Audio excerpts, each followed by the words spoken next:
आज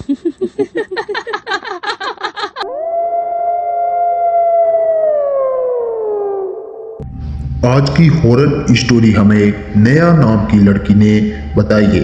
कुलधरा गांव में पर्यटकों का जाना मना नहीं था, पर रात में जाना कोई पसंद नहीं करता, क्योंकि वहां के बारे में जो सुन रखा था कि रात में वहां की शक्तियां हावी हो जाती है।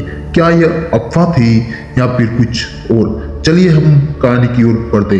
जब नेहा और उसकी टीम को यह पता चला तो उनमें बहुत उत्सुकता पैदा हो गई।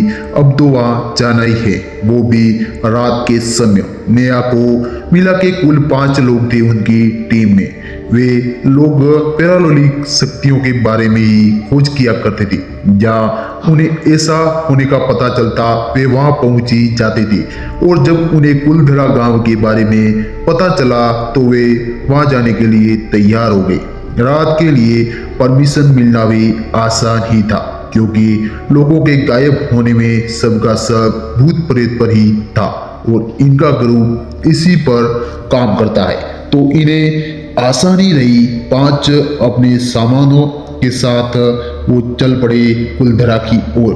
वे पास के शहर में एक होटल में रुक गए और दिन के समय कुलधरा घूमने गए। गांव पूरी तरह गुलजार था, वह सब कुछ सामान्य नजर आ रहा था। उनकी रडार भी कुछ नहीं पकड़ पाई। एक शक्ति नापने की रडार होती है जिससे उनके होने न होने का पता चल जाता है। उनके मूवमेंट या कंपन द्वारा पता चल जाता है, यह उनका कहना है।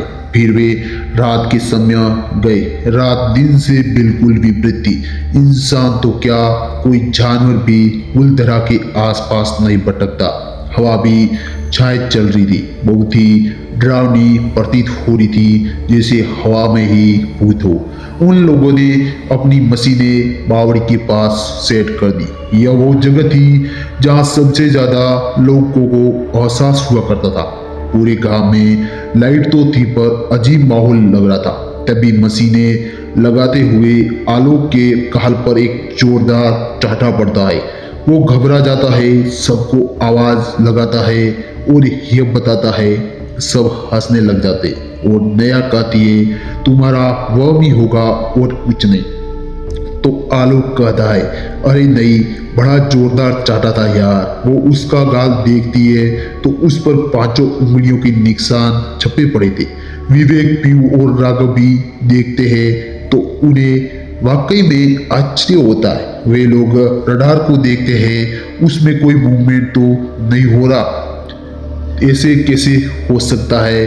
तो छोटे छोटे मूवमेंट को पकड़ लेती है, फिर उसको हिलाकर देखते हैं, वो मशीन सही रहती है। इतने में कोई नेहा की चोटी पकड़कर खींचता है। नेहा चिल्लाने लगती है। सब कुछ के पीछे भागते हैं। वे एक बड़े मकान के सामने रुक जाते हैं। नेहा के बाल भी छोड़ देता है तो खींच रहा था। नेहा रोने लगती है, यह क्या हो रहा है? विवेक बाहर कैमरा सेट करता है, वह हाई डिफरेंस वाला होता है। सब फिर उस घर में दाखिल होने के लिए दरवाजा खोलते हैं तो सैकड़ों चमगादड़ उड़ते हुए निकलते हैं। जबकि टीम में यही कर गुलजार था और कई लोग यहाँ पर नाश्ता पानी कर रहे थे। वे फिर आगे बढ़ते हैं। एक सुंदर सी लड़की आती है। सब उसे देखकर डर जाते हैं।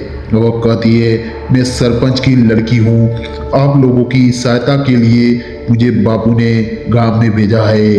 पीयू कहती है, या कोई रहता ही नहीं है तो सरपंच कहाँ से आ गए? तो वह कहती है, दीदी ने पड़ोसन के गांव की हो। फिर वो उससे पूछते हैं, यहाँ पर इतने चमगादड़ कहाँ से आ गए? तो वो कहती है, दीदी उनसे मत डरो, ये उनका घर है, चलो मैं आपको नाश्ता पानी करवाती हूँ। वह लड़की अंदर जाती है तो सब देखते उसके पैर उल्टे थे। उन सबकी गिगी बन जाती है, मुंह से शब्द नहीं निकलते।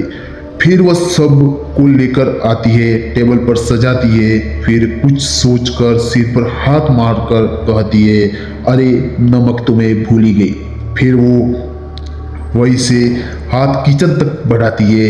यह देखकर सब सर पे पैर रखकर भागते हैं मानो, पर वह क्या दरवाजा बंद हो जाता है और एक इनविजिबल चाबुक से सबकी पिटाई चालू हो जाती है। सब चिल्लाने लगते हैं पर उनकी आवाज सुनने वाला कोई नहीं रहता। फिर करीब 15 मिनट बाद दरवाजा अपने आप खुलता है तो सबकी नजर गाड़ी की ओर पड़ती है। रास्ते में कुत्ते की भौंकने की आवाजें आने लगती है। वो दौड़ने लगते हैं। ऐसा लगता है कि बहुत सारे कुत्ते उनकी ओर आ रहे हो। वे मुड़कर देखते हैं तो कुछ नहीं होता, पर कुत्तों की आवाज लगातार आ रही थी। वे और तेज भागते हैं, अपनी गाड़ी तक आते हैं, पर गाड़ी स्टार्ट अब नहीं हो रही थी। फिर वो क्या देखते हैं, सैकड़ों लोग मसाले लेकर उनकी तरफ आ रहे थे और आवाजें आ रही है, मारो सालों को मारो। डर के मारे सब बेहोश हो जाते हैं। सुबह सब होश आता है तो एक कर्मचारी उनको उठा रहा था। साहब उठिए और अपनी गाड़ी साइड में लगाइए, पर्यटक आने वाले हैं। सब एक दूसरे को देखते, कहीं कोई चोट का निशान तो नहीं रहता है, पर रात का भय उनकी आंखों में स्पष्ट दिखाई दे रहा था। वे कैमरे को लेकर उसको भी चेक करते हैं, पर उसमें कुछ भी रिकॉर्ड नहीं रहता और रडार भी सही सलामत पर कुछ नहीं होता। फिर वो लोग गांव को सलाम करके निकल जाते हैं। कुलदरा गांव हम तेरा रहस्य नहीं जान सके, यह कहकर वो वहां से भाग